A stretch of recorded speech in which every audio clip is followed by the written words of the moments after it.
Hey everyone.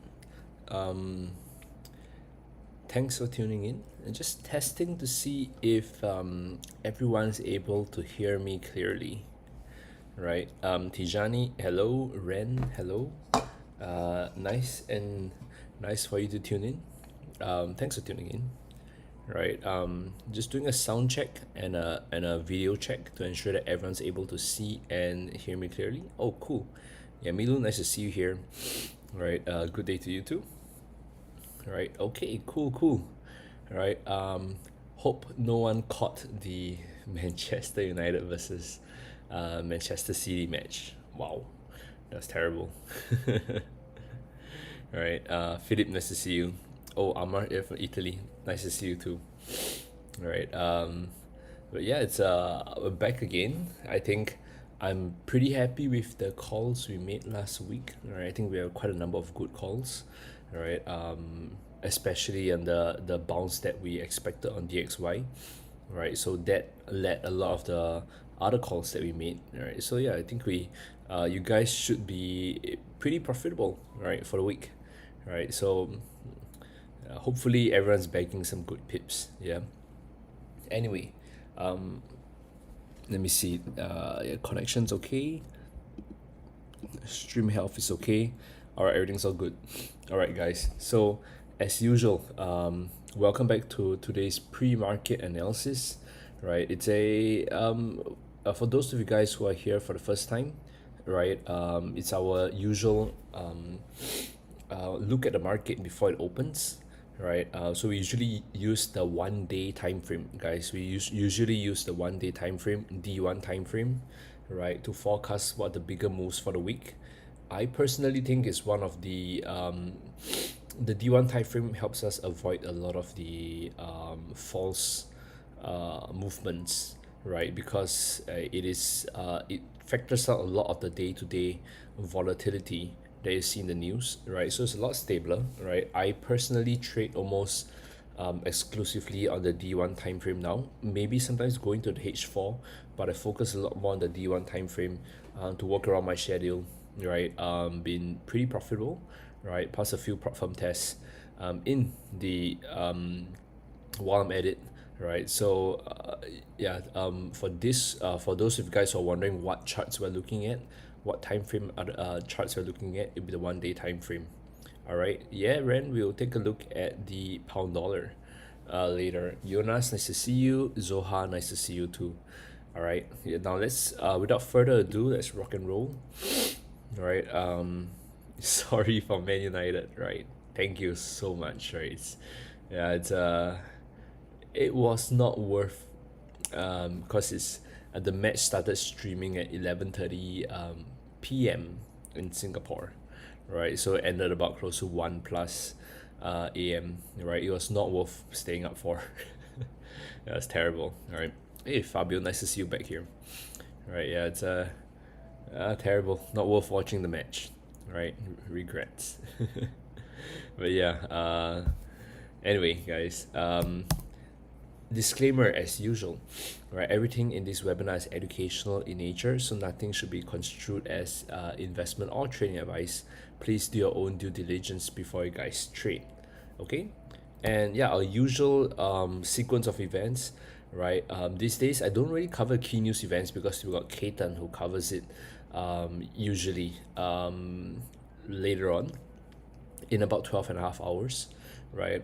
So I will focus on the majors because there has been the request for people. Focus on the majors and the crosses, FX commodities indices. And if you guys have any requests for me to look at any specific instrument, let me know. I'll do my best to look at them. Okay, and that's where the custom requests come in. Right, so so yeah, I'll look at the major FX commodities and indices. Okay, now for those of you guys again who are here for first time wondering who's this guy who is presenting, let me take a moment to just quickly share with you guys, right? Introducing your host for today, right? My name is Desmond Leong, right? So I run the award-winning research firm Everest Fortune Group, also the Forex Army, right? We're best FX and best equity research 2019, 2020, 2021, right? Just got another test, right? I figure I'll put it here instead. Prop firm trader, right? The recently I think it's not bad, right?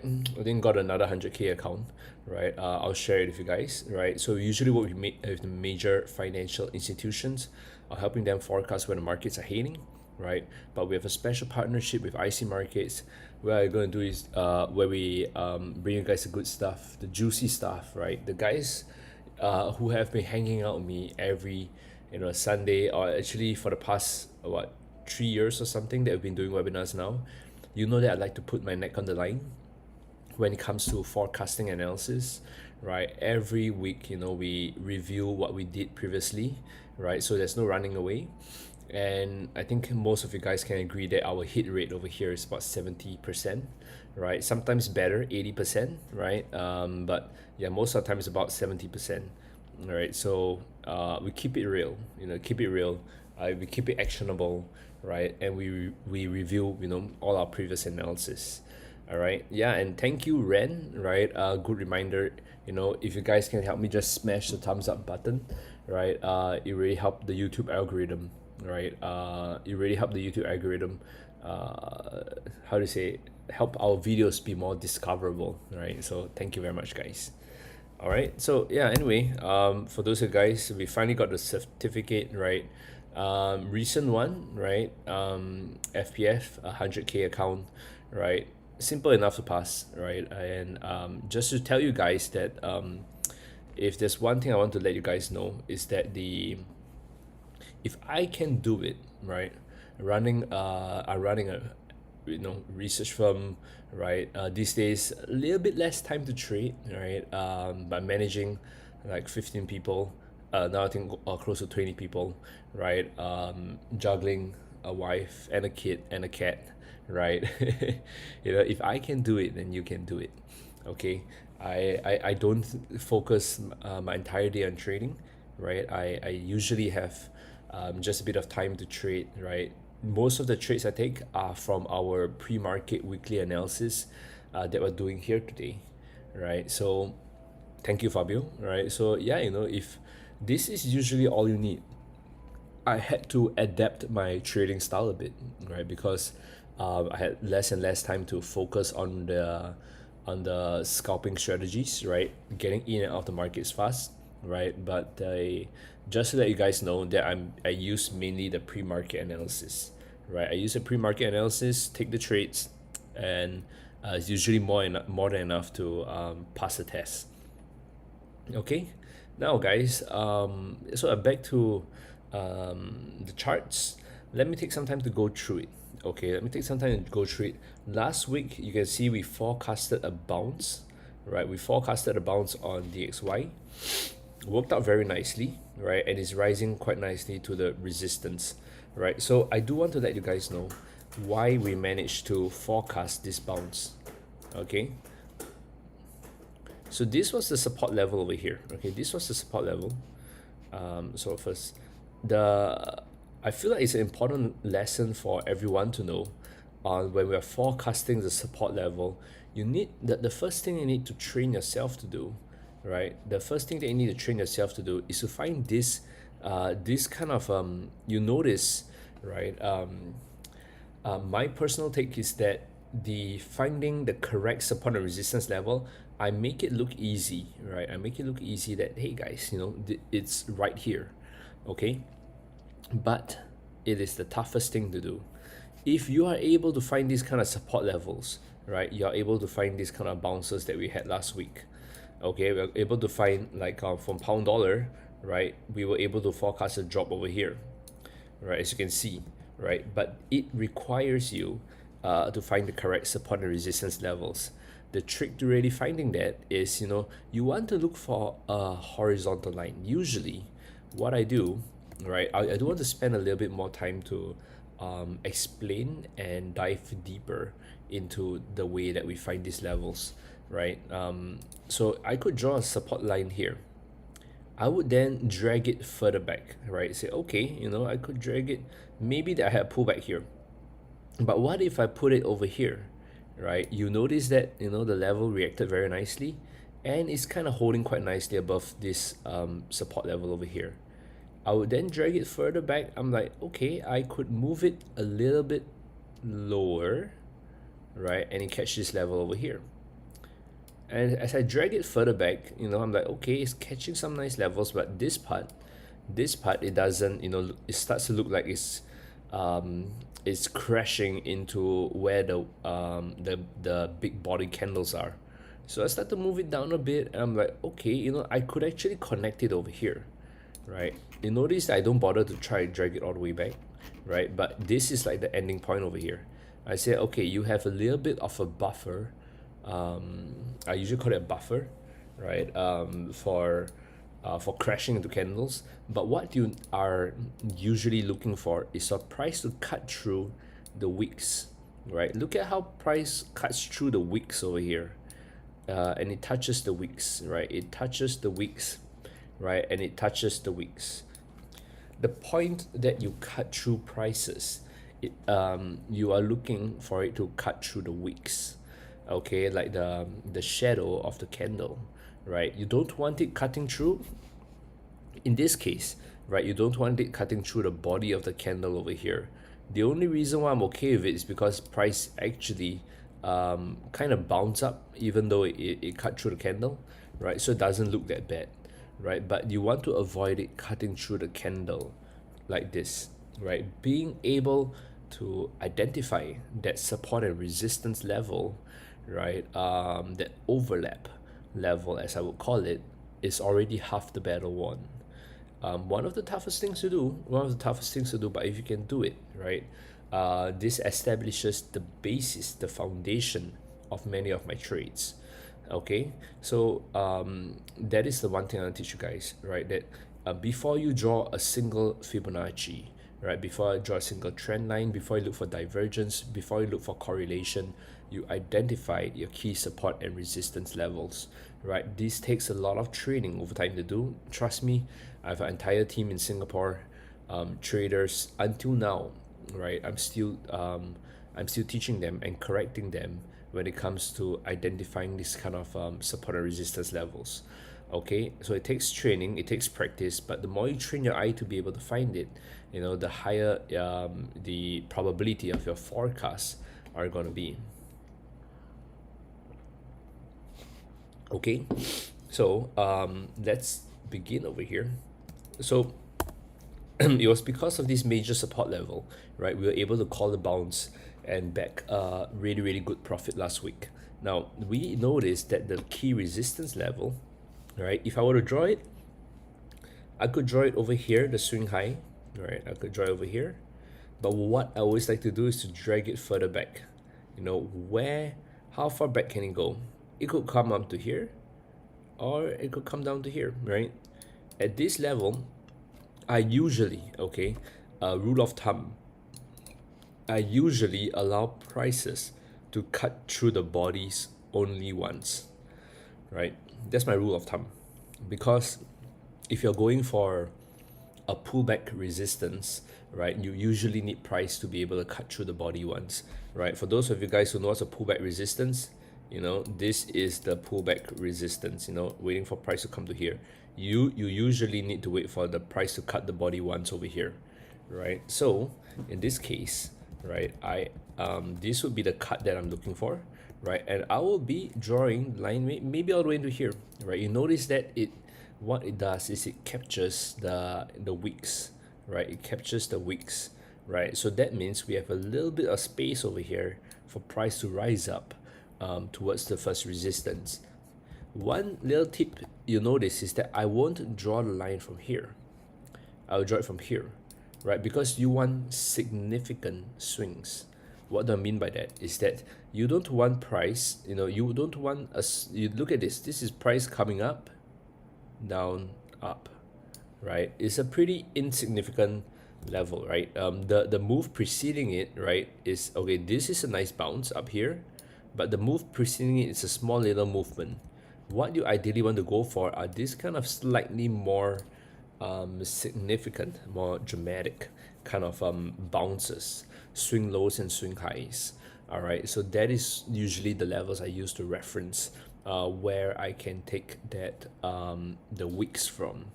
Okay, same thing over here. You know, it needs to move up and move down with enough significance. What I would try or tend to avoid, you know, are stuff like these smaller movements here, these smaller movements, right?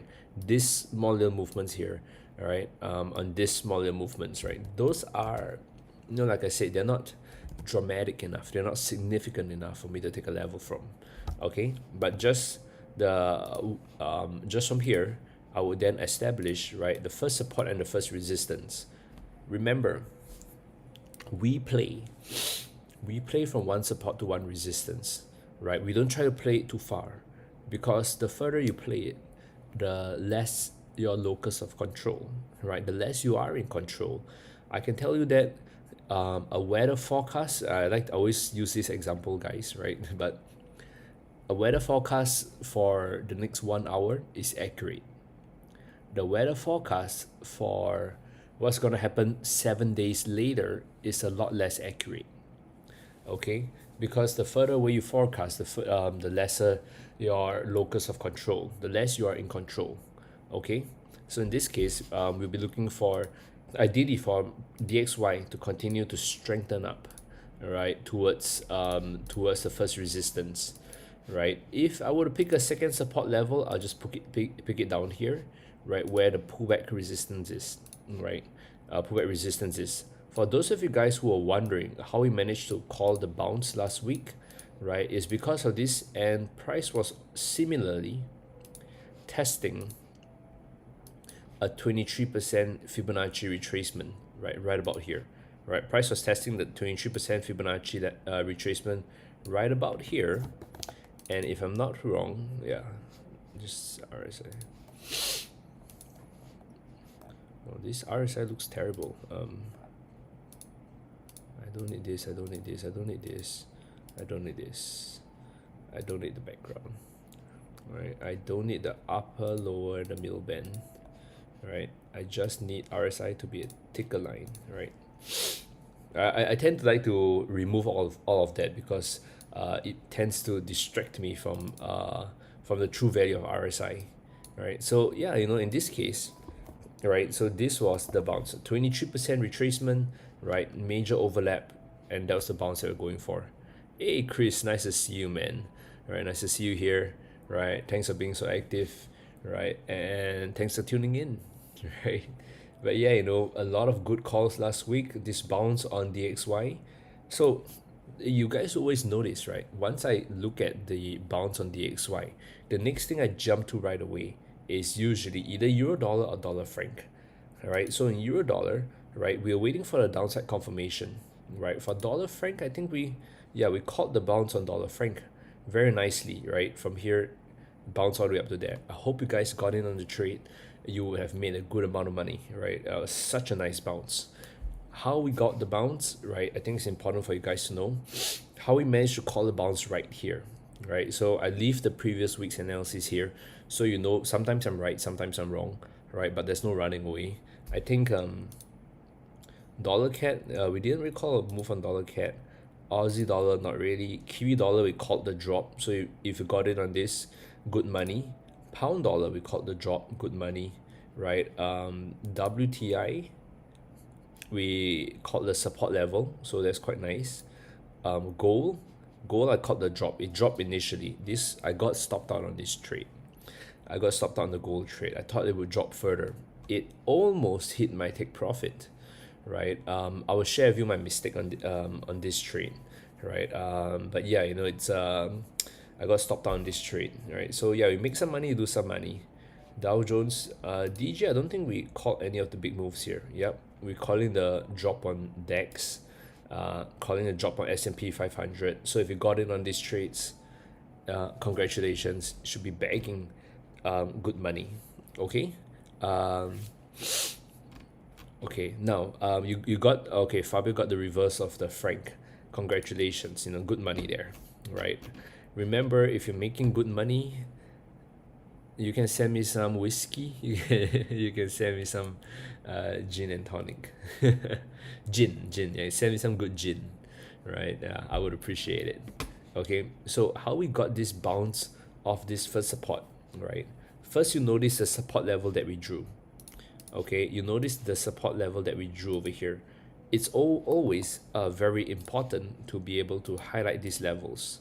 Okay, we drew the support level here, but how I actually found this one was when I did a Fibonacci confluence, right? I did a retracement from here to here, right? You notice that there was a 50% Fibonacci retracement right about there, right? And I did a Fibonacci projection from here down to here and up to here. I think it's a 61.8 Fibonacci projection right there. So what we did, we highlight the area. Okay, notice I highlight the area over here. Notice I highlight the area over here because of this movement here, right? This is a very nice, bouncing level. So it's actually a pretty nice level that price reacted off very previously. So we highlighted this level and we called the bounce from here, for it to continue going upwards. You got on the trade. Congratulations, good money for you guys.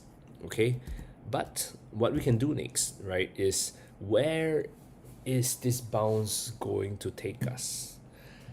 Oh man, so that's a tricky thing. Every time it makes this bounce, right,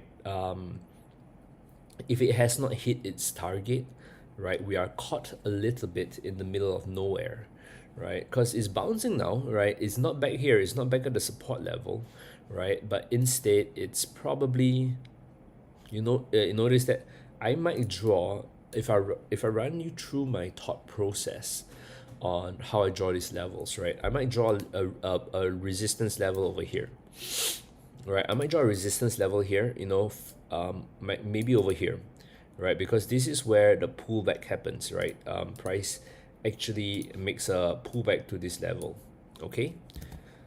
However, I would then take I like to take these levels, right? And I noticed that I got quite a bit of a wick to kind of play with. So I can move prices up and down as I kind of drag it further back. I'm like, okay, I could actually drag it back to here and it does look pretty nice, right? It looks like, price major reaction from here, right? And it respected the top over here. Could I drag it back further, right? I could try to drag it back, and as I drag it back further, you notice that I can pick this level over here, right? It's getting very fine-tuned, right? Now, try to follow my train of thought.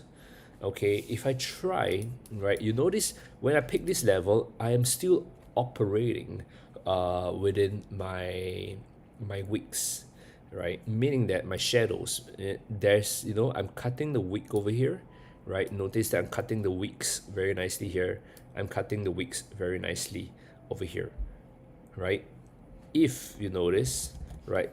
If you notice that I try to move it this level just slightly lower to catch this part over here, you would notice that price cuts this number of bodies, which is not acceptable. Remember, 1 to 2 bodies is okay, but this whole bunch of bodies, candlestick bodies here, is not okay, right? This part is not okay, right? So I would then adjust my resistance to move it back to here instead, right? Where I'm just operating, is cutting the wicks, right? Without cutting the bodies, right? And this is as far back as I can draw the line, right? So the further back I draw the line, in my mind, I know that the stronger the level is, right? This level is stronger than, maybe this tiny resistance over here.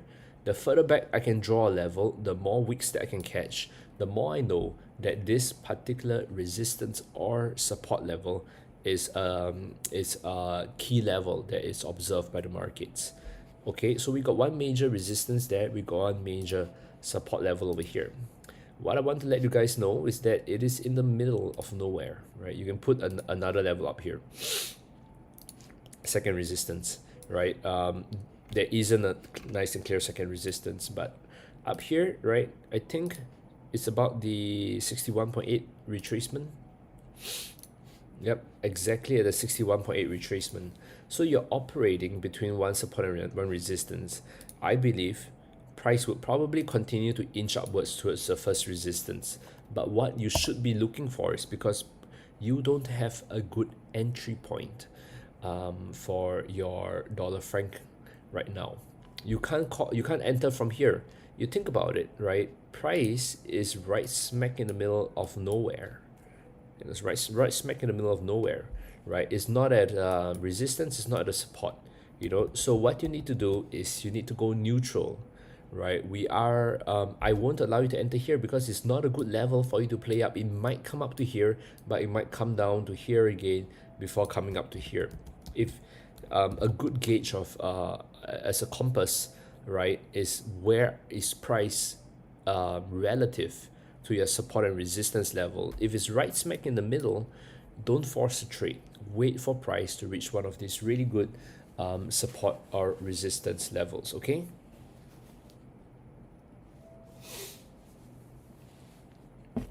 Okay, now, so we're neutral on dollar franc and look to sell on resistance. If price comes up to here, trust me, probably going to take a sell trade, right? Just to play the move down. Okay, if we are a little bit of neutral on dollar franc, that means we might be a little bit neutral on euro dollar too. Looking at euro dollar, right, we were able to call the reversal from the first resistance over here, but I still had a little bit of an inkling that I was hoping for price to break this downside confirmation first. If we just look at price as it is now, right, this would be my first resistance. Notice the same thing, you know. I would probably, oh, why is my chart so laggy, right? Yeah, so I will probably pick this level over here. Let me just close, give me a second while I close some charts that I'm not using, or rather some stuff which I'm not using.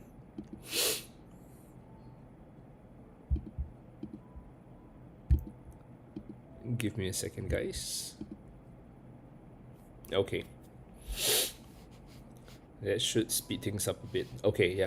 Notice that I would probably draw here, but I would draw it. Most people will put the resistance over here, but what you need to do is to drag it further back, and you're like, okay, you know, I could actually put it over here, right? And this is what I call a very nice overlap resistance, right? You know, this price bounce very nicely from here, and price react very nicely from here. We didn't cut too many bodies along the way over here. Okay, so I couldn't draw it further back because any further back it starts to cut too many bodies already, right? So I can only put it over here, right, as my resistance. And in terms of the support level, right, you notice that I can put it over here as the support level. I could probably argue that I could put it over here, stretch it back to here. You know, this part doesn't look like it's going down too far, but I can't put it up here, because the moment I put it up here, I capture this bounce, but a whole bunch of candles are being cut over there. So I can only put it as far down as this level. Okay, so this would be my first support level. And if price breaks this level, right, the next one is all the way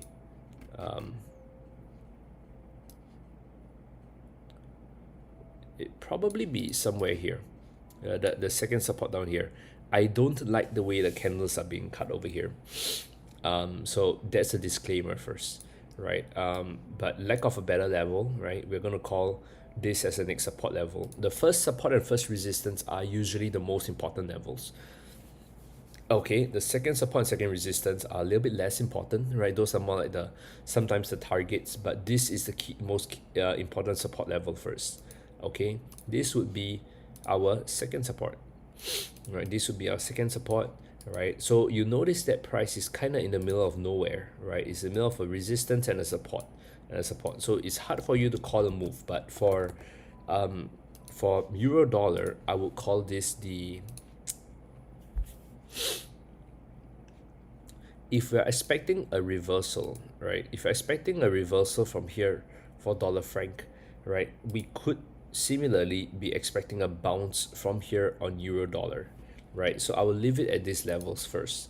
Okay, a little bit wary, right? Because DXY, you know, we're expecting a bounce up to here, right? Yeah, the markets are in the middle of nowhere recently, right? Pound dollar, if you got in on the trade, congratulations, right? You should be making good money too, right? So it called for the reversal from here, and it's all the way down to our intermediate support level now. So, crap. First resistance, resistance remains the same. First support level here remains the same. This still remains as the intermediate support. Why do I put this as an intermediate support? Is because I cannot find any other supporting levels, right? You notice that for this first resistance, I have two, right? I have a nice little resistance here. I got nice little resistance here, and I got 23.6 retracement, right? For the second support, I got these two levels over here. I got a nice 50% retracement, but this level down here, right, is just a tiny little swing low support, which is why I call it the, I will just put an intermediate support level here. It is worth noting that there's a support level, but it's not that strong, right? So it's not that strong, hard for us to call a move on it. Okay, but if it breaks past the intermediate support, we should quite likely see, all right, we should quite likely see prices work its way down to the first support level. Okay, for those of you guys who trade dollar yen, right, we were calling for a little bit of a reversal from here, right? You can see price reversing from that level a little bit, right? I personally think a little bit hard to take the trade, right? A little bit hard to take the trade. Price reacting off 78.6. I would probably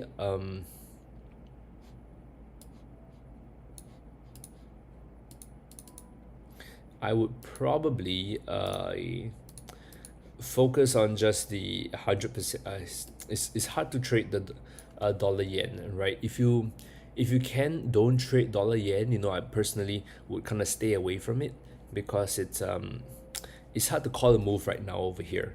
There are plenty of other instruments that will give you better setups, right? So I probably would be sticking away from dollar yen. A bit too hard for me to trade it.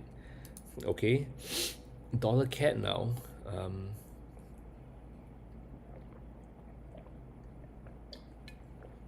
Very nice. Very nice on dollar CAD, right? Just about reaching a 78.6 resistance projection, reaching many resistance levels. Very tempting to take a trade. Very tempting to take a trade.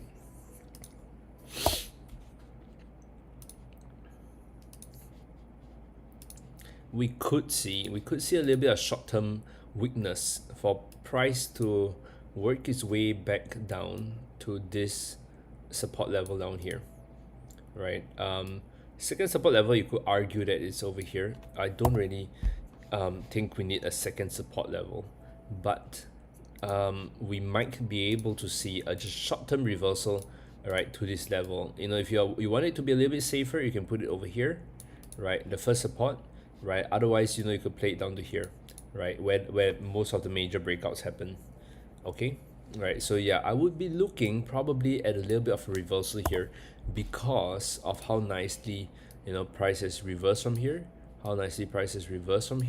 right? And a very nice 78.6 projection that comes up to here, right? I noticed quite a few levels. Let me see if I found anything else. Could it be a negative 27? Yeah, it's a negative 27 too. So we might see a little bit of price testing these levels, right? But I'll be kind of looking out for a reversal, just a short-term reversal back to kind of tap, right? Tap this support level over here, right? This entire support level here. It's if you're taking the trade, if I were taking the trade, remember, not trading advice, my stop loss, right? My stop loss wouldn't be at the second resistance. My stop loss would just be slightly above this level, right? Maybe 39.26, right? To play the move down to 1.3790 down here. That will be enough to take the trade. I don't need to put my stop loss all the way up to here, because we're taking a trade based on this channel, right? A very nice channel, right? So price usually reacts off the upper limit of the channel, right? And also, right, very nice Fibonacci projection and expansion that are over here, and a very nice resistance over here, right? So I would probably be putting my stop loss probably somewhere here to play the reversal back down to here. Okay, that'll probably be more or less, look, 161.8 Nike tick.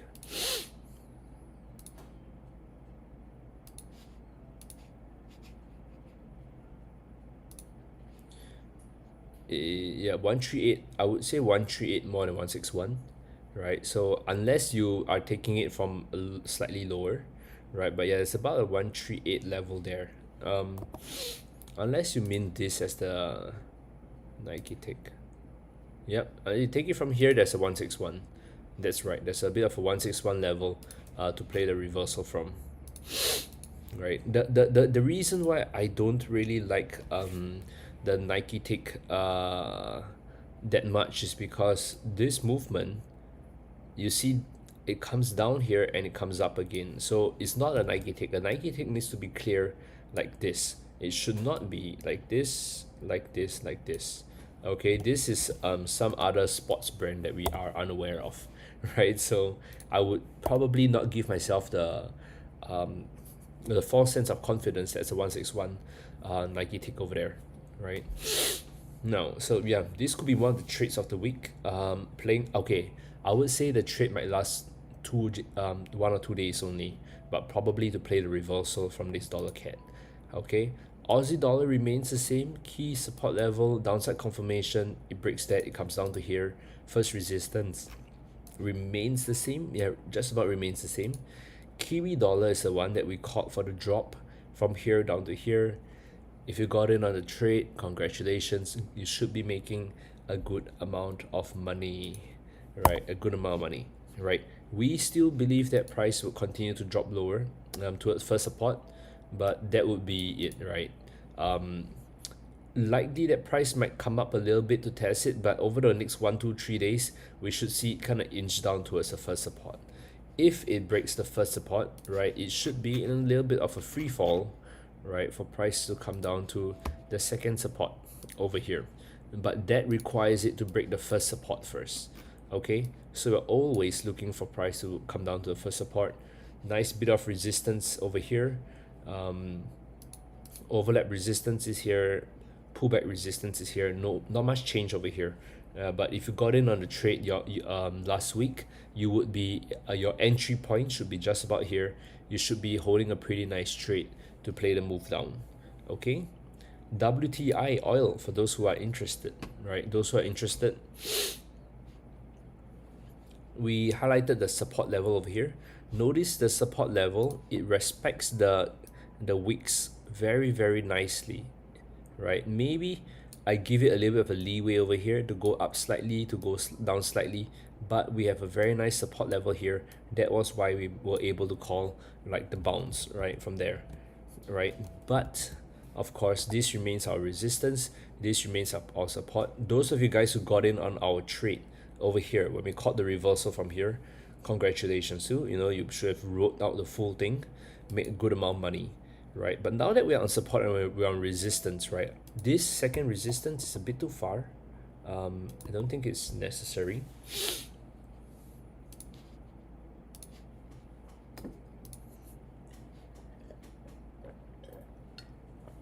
The next support level would be over here. It's a very weak support level. It's not a great support level, right? But I have to put one level down here, right? Yes, a tricky end of the month, right? Tijani, right? It's a very tricky end of the month, right? I mean, there's no divergence. It's a bit tricky to call this move. But naturally, you know, you would be thinking that prices, my rule of thumb is that if it's on a major support level, right, you should be looking for the bounce, right? So we probably have to play the bounce, but maybe up to here, right? Maybe up to the intermediate resistance over here instead, right? That should be enough for that should be enough to call out for a move, right? It's a little bit tricky, right? I would find it difficult to call anything else but a bounce above this level up to here, and it could potentially go all the way up to there. Okay. Now, when we go to gold, right? Gold is the trade that, damn it, right? I took the trade here, so nice, right? It reversed down, but my greed, right? My greed made me hold on to it longer than I wanted to, right? And it actually went down further. No, no, wait. Gold, I did manage to close my gold trade in profit. It was the S&P 500 where I was caught out on the wrong side because I actually tried to play the bounce against my better judgment. But for gold, this trade, what went wrong and what went right. Okay, guys. So let me show you this trade. Now, 127% over here. Okay, my mistake was we got a few things correct. We got the overlap resistance here very, very strong.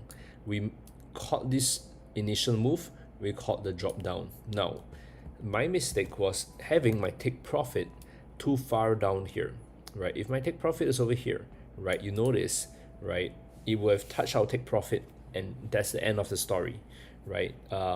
Even if it's shot all the way up. My mistake was putting my take profit, my support level, at this level, right? If you look at this level that I just put over here, I think it was somewhere here, you know. You notice that it breaks many of my rules of like it technically does not. I was trying to be a little bit too ambitious to get it to be cut in between all these candles, right? And the result from that is that price comes down close enough to our take profit, misses it, and it bounces up. Now, let me show you what would have went right. Okay, using the 127 Fibonacci extension is pretty good, right? You notice that it actually comes all the way up to here, tests it, and it tends to come down to test the 100%. My mistake was that I did not try to adjust the 23.6% retracement. Look at that, the 23.6. Usually, remember my voice is good. Okay, guys, let me know if my audio okay, right?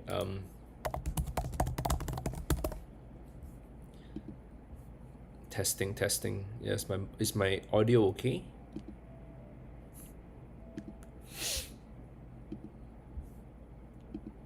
Okay. Clear. Okay, cool. It works. So my mistake was this. My rule of thumb, right? You guys have heard me repeat it 100 times before. Is that price tends to test the 127%, right? This is the Nike take. It comes up to test the 127% and it comes back down to the 100%. But remember, I always tell you guys to look out for the 23.6% retracement, right? That is supposed to reverse down to. Okay, so the mistake here I made was that notice that if price reacted off the original 127%, this is where 23.6% would be. But price actually went a little bit higher up to here, right? So instead, it reacted off this level, came all the way down to the 23.6% retracement here before bouncing up, right? So my mistake was not adjusting my take profit along the way, you know, to capture this bounce instead, all right? Instead of and trying to be too ambitious to call the move a little bit lower. You notice that we live in a time of fine margins. Okay, in a time of fine margins, just 1 or 2 pips difference. If I had compromised on my take profit level just that little bit, it can go from, you know, a very, very nice trade to a complete loss, right? So that's why I always tell you guys, you need to focus on this fine margins when it comes to trading. Okay, right? Your take profit is as important as your entry, right? And yes, thank you, Native Afro, right? If you guys found this video useful so far, please help me smash the like button, right? It will really help the YouTube algorithm be able to the YouTube algorithm really likes it. This is our key resistance level, which is now our key support level. If price comes back down to here, I would be kind of looking to buy, right? Because price would then be making a nice little push up to here. Notice I don't put my resistance up here, guys, right? I'm trying to dive into the finer nuances of how I pick these setups. Okay, I don't put my level here. I tend to try to capture, I end up putting it over here, because if I put it over here, I capture this level, I capture this level, right? Notice I got 1, 2, 3, 4, and maybe this level here. I got 5 candles over here that agree on a nice price. If I put this level here, I only got 1 candle that agrees to this price, right? So it's always important for me to pick the correct resistance level. And I think for gold, we should be seeing it strengthen quite nicely to take prices all the way up to 2048 level. Okay, ideally, right? Ideally, guys, what you want to do is you want to wait for price to retrace a bit. Maybe if it allows you to retrace down here, great, then you play the bounce up. Okay, it's hard to get in now because your risk to reward would be a little bit off, right? So you kind of wait for weakness. Okay, DJ30, if you got in on it, I think we were calling a little bit of the for the majority of them, right? We are calling the drops. If you're in the DAX, right, it has broke the downside confirmation, so we should be seeing, right, we should be seeing price now drop quite strongly towards this first support over here. So it's time to get in on the trade, right? I personally would get in on it, right? Second resistance, you could put it over here, right? Second resistance, you can put it over here, right? And play the drop, a little bit of a free fall for price to come all the way down to here, to this level. Okay, I would be a little bit wary about this intermediate support over here, but yeah, I'm looking at DAX, right? Drop all the way. Okay, for the S&P 500 too, if you got in on the trade, you got our downside confirmation playing the drop. Congratulations, you making really good money now, right? So I'll be very happy for you guys, right? So same thing, notice that we caught the downside confirmation for price to drop, and it really did drop, right? So I would be putting this as my first resistance. If you can sell on strength, that would be preferable, right? If you can sell on strength, that'd be better. Second resistance is a little bit hard to put. Putting it up here is a little bit too far away. Maybe just putting it over here is okay, right? And we are playing it all the way down to the first support. You notice that the first support is a very nice overlap level that we are putting over here. How do you trade the drop, Karim? Right, so usually, right, you need to, like, if I were to show you for DAX, you would have a chance to enter, right, when price closed down over here. Okay, the moment price closes, like in this case, when it closes below the downside confirmation, you should be looking to either enter the trade or you wait for a pullback to this level. Okay, I use the 127% Fibonacci extension as a project, as a Fibonacci extension, right? And it's one of my better trades. It's one of the better Fibonacci levels. Okay,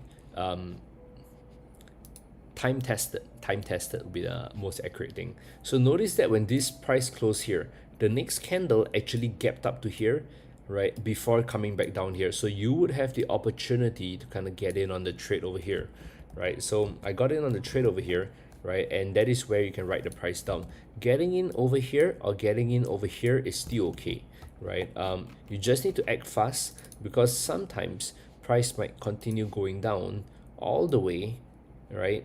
And it might not even give you a chance to, like, what you do hope can happen is that price pulls back a bit, you get in on the trade and come down. But sometimes, like the S&P 500, you might not even have the opportunity, right, to get in on the trade. Notice that when price closed over here, this would have been your signal that, okay, price has closed, right, and we are playing the breakout, right? If you had waited the next day, it would have been over here, and then it starts free falling and starts free falling.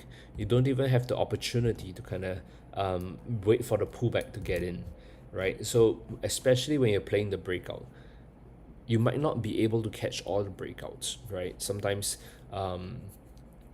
sometimes you might not, it goes a little bit too fast. Okay, right? So that's an important thing to take note of over here, Okay, when we are playing the breakout over here, right? The moment it closed, this was where I took my trade. And playing the drop all the way down to the major support overlap over here. Okay, bias remains the same, but remember, you're in the middle of nowhere now. You're in the middle of a support, you're in the middle of a resistance, right? So you're just about over here. It would not be a good level for you to just take the trade to come down to here, because you're not at a good price point. It's going to be very, very expensive. Either price gaps up, right, and you get to get in again, or you just, you kind of miss this trade already. All right. Yeah, Karim, there's actually a webinar where a four-part series where I cover all my use of Fibonacci, right, on the IC markets webinars, right. I think you can find it in the, just digressing a bit. Sorry, I need to use a different thing. Let me see.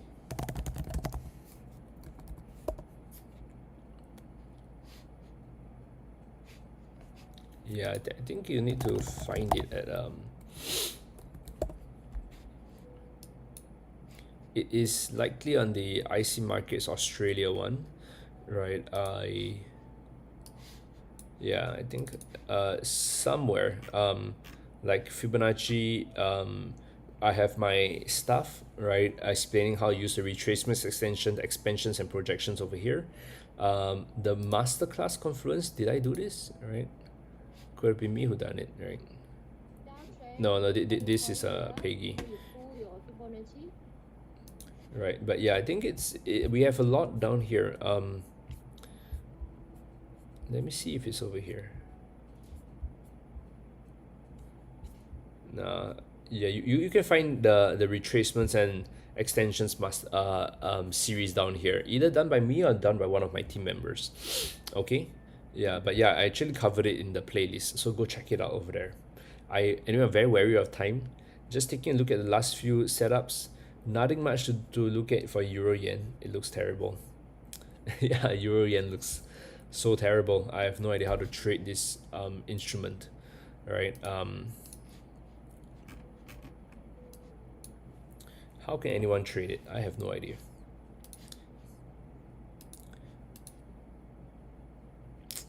Man, this is a terrible thing to trade. Never mind. Euro pound, no problem. Glad you found it useful. Euro pound. So the key level that we're highlighting for Euro pound is over here. Very nice resistance level over here. I am short on Euro pound, right? I'm short on Euro pound right now because I'm hoping that price would actually reverse from here, right? I'm not sure how much lower it can go. It's a little bit tricky, but I do notice that there is a very nice resistance over here, and especially a divergence, right? So we got price making higher highs, and we got RSI making lower highs, right? Lower highs over here. Let me see. Just let me double confirm that. Yep, from here to here is lower, right? So there will be a divergence over there. The risk level that I see is over here, right? It's a little bit of intermediate support. If it breaks this level, I should see a free fall with prices coming as low as probably over here, right? As low as over here. So I'm watching this trade very closely. I'm waiting for price to really drop down to here. I'm in the trade, right? So hopefully it works out nicely, right? That'll be a very good start of the week for me. But yeah, I think it originally noticed, if you guys take the 127 Fibonacci extension, right, you should be able to see price touch the 127% and came down to the 100%, right? Very simple bread and butter trade, guys. Comes up to here, touch the level, come down, good TP that you have made over here, right? But for me, I'm taking a slightly longer term trade for price to drop all the way down to first support. Okay, all right. Karim, I think my team does webinars throughout the week for IC markets, right? There's one more later today, right? But I think it's focusing a little bit more on the 4 hours and the fundamentals, right? But for me, same time, same place every week.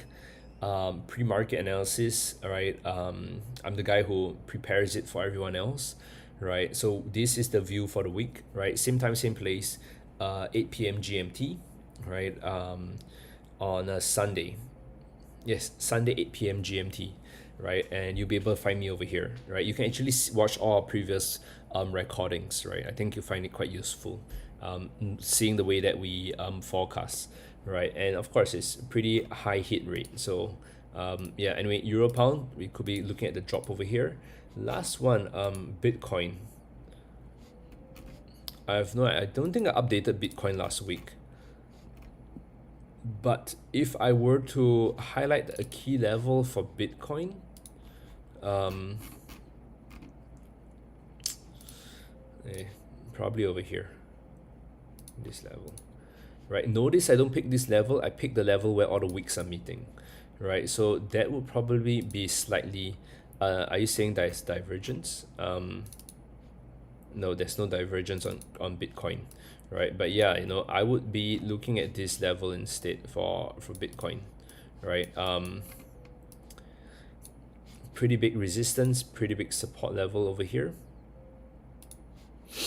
Pretty big support level over here. For those of you guys who are a little bit, I don't really trade Bitcoin that much, but if you were to take a trade over here, very tricky. Let me see.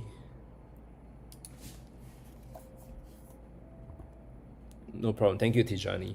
Right, but yeah, I'll probably call this the resistance and support. For those of you guys who are a little bit more ambitious, you could try to play a short-term reversal on Bitcoin. But it's the market is a little bit. I'm a little bit afraid to like take the trade right now because it's rising up like crazy, right? So the contrarian setup is a little bit scary, right? Right now, Tijani, right? Always remember, Friday is the day where we give our money back to the markets. So if you can avoid trading on Friday, I personally avoid trading on Friday because let me share with you 1 minute 1 minute of wisdom here. Fridays, the market tends to behave very differently on Fridays compared to the other Monday, Tuesday, Wednesday, Thursday. Okay, on Fridays, what happens is that the people who have made a lot of money from Monday to Thursday, they have a lot more confidence, right? So they dare to take a lot riskier trades, right? So you have a very emotional kind of Friday. You have people from the other side of the spectrum who made losses on Monday, Tuesday, Wednesday, Thursday, and on Friday they're trying to make back that money, right? They're trying to what's the word for it? Make back the losses. Same thing, it affects their normal trading strategy, right? So with the combination of this, right, what happens, and with people closing off their positions over the weekend, you have a lot of randomness, a lot of emotionally driven trades that you don't necessarily see very often on a normal trading strategy on Monday to Thursday, right? So this tends to happen on Fridays. So usually I tend to stop trading on Fridays unless the setup is very good. I'm holding it for very long. But if you're going for intraday trading on Fridays, it's usually a lot trickier. Okay. Anyway, guys, that's it for me. Thank you for tuning in into today's session, right? I really enjoyed having your company. I hope you found this session useful. If you found it useful, help me smash that thumbs up button. The YouTube algorithm really likes it, right? Otherwise, catch me next week again. Same time, same place, looking at the markets, and hopefully you'll be making good money then too. All right. Stay safe, trade safe, and peace out, guys.